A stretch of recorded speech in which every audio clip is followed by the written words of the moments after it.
Fala, meus amigos, minhas amigas ligados aqui no Dois Toques, a casa do futebol, para a gente falar sobre futebol brasileiro. Vamos falar um pouquinho acerca de mercado da bola e essa final da Copa do Brasil. Será que o fator time do patrão vai entrar em campo? Pouca gente sabe, mas Samir Chald, presidente da CBF, é torcedor vascaíno fanático. Gosta muito do Vasco, acompanha futebol, sempre envolvido com futebol há muitos anos. O pai dele foi presidente de federação e hoje Samir Chald, presidente da CBF. A questão é, será que o fator Samir Chald entra em campo no domingo? A gente vai fazer uma análise aqui para saber se o Vasco, nessa Copa do Brasil, teve benefícios, né? Porque algumas outras equipes que tinham padrinhos, tal, sempre foram muito beneficiadas. Será que o Vasco da Gama, isso tem feito a diferença? Essa questão do presidente da CBF ser torcedor do Vasco? A gente vai falar sobre isso com vocês, se pode pesar nas decisões de domingo, né? A gente já estava falando antes exatamente para que seja uma partida justa, uma partida sem qualquer interferência, né? A gente vai falar sobre isso com você. Antes, quero mandar um abraço para todo mundo que acompanha a nossa programação aqui no Dois Toques, a casa do futebol. Estamos próximos aí da marca de 51 mil inscritos no nosso canal. Muito obrigado a você, independente do seu time, você que dá essa força, que dá essa moral aqui para o nosso canal, que fala de futebol sem frescura, sem ter medo mas falou assim do meu time. Então, a gente fala o que a gente pensa com todo o respeito devido a todas as equipes que aqui são mencionadas, né? Mas não deixa de falar a verdade, que muitas vezes é muito mimimi e a verdade não é dita. A gente aqui fala a verdade, quer gostem ou não, né? E sobre essa questão do Vasco, pode ter torcedor do Vasco que, parada dessa aí que vocês estão levantando, pô. Pois é, mas o presidente da CBF, como qualquer outro ser humano que goste de futebol, torce para um time. Esse papo de que jogador não tem time, treinador não tem time, juiz de futebol não tem time, todos eles têm time, gente. Eu até vejo muito que é um movimento natural, né? Principalmente se o seu time perde um jogo e o juiz às vezes dá mole nas redes sociais. Na época do Orkut, deixou lá algumas fotos em que ele fazia parte da torcida organizada de tal. Pronto, aí a galera vai lá e espalha nas redes sociais, fulano com a camisa da Young Flu, da Jovem Flá, da Raça Flá, da Fúria, da Força Jovem, da torcida Sangue Jovem do América, enfim. Todo mundo tem time. E é claro que juiz tem time, dirigente tem time e presidente da CBF também tem time.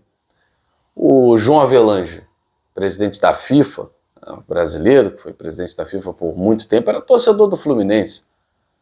O presidente da CBF, Ricardo Teixeira, era torcedor do Flamengo.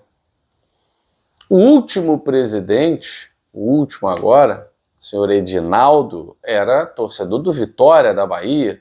Os outros, Marim, Del Nero, eram torcedores do Palmeiras, daí a proximidade da Lela Pereira, tão grande, né, com a CBF.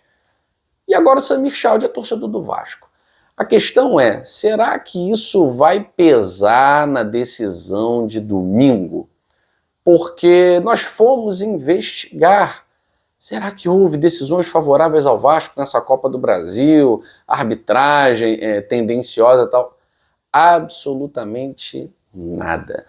A campanha do Vasco na Copa do Brasil, ela é tão idônea quanto emocionante, né? O Vasco não sobrou contra ninguém, nem contra o CSA de Alagoas o Vasco sobrou, né? O Vasco sempre se classificou na base do susto, tirando a primeira fase, né, que goleou, mas sempre na base do susto, sempre na base do sufoco, na emoção, muitas vezes nos pênaltis, né? Foi assim na terceira fase, foi assim nas oitavas de final, foi assim, não, nas oitavas não, foi assim na terceira fase, nas quartas e na semifinal. Será que vai ser assim na final também, né?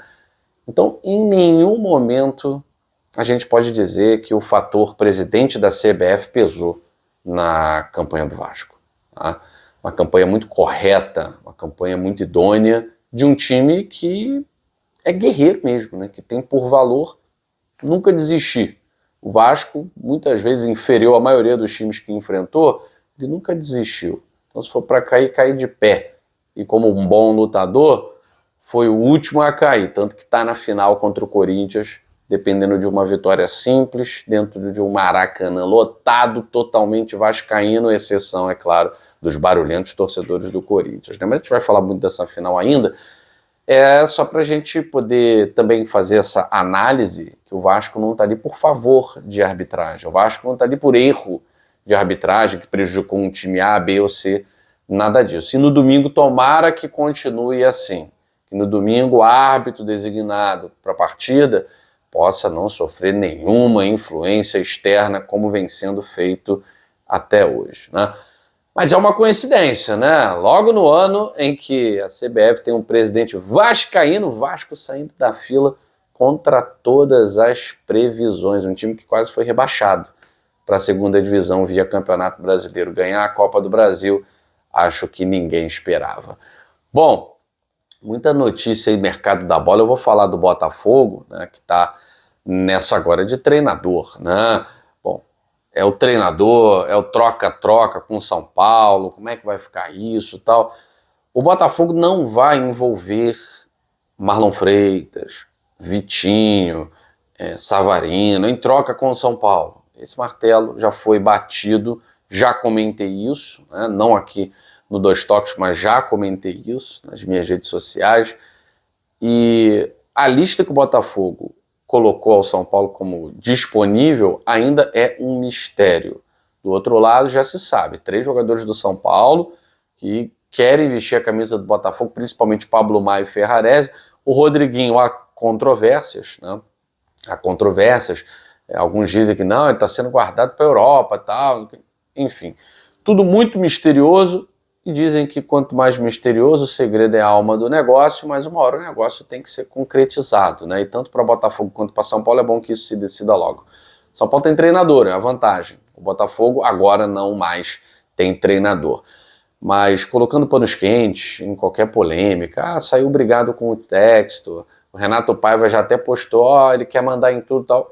O Ancelotti, pelo contrário, fez questão de fazer uma postagem dizendo que não há nenhuma rixa, que não há nenhum atrito, simplesmente houve aquilo que nós já falamos. O Botafogo não quis o preparador físico mais, os serviços do preparador físico, o Ancelotti achava necessário que ele continuasse na equipe, houve essa dissensão, então o melhor é cada um seguir o seu caminho, o Ancelotti com o seu preparador físico e o Botafogo sem os dois, né?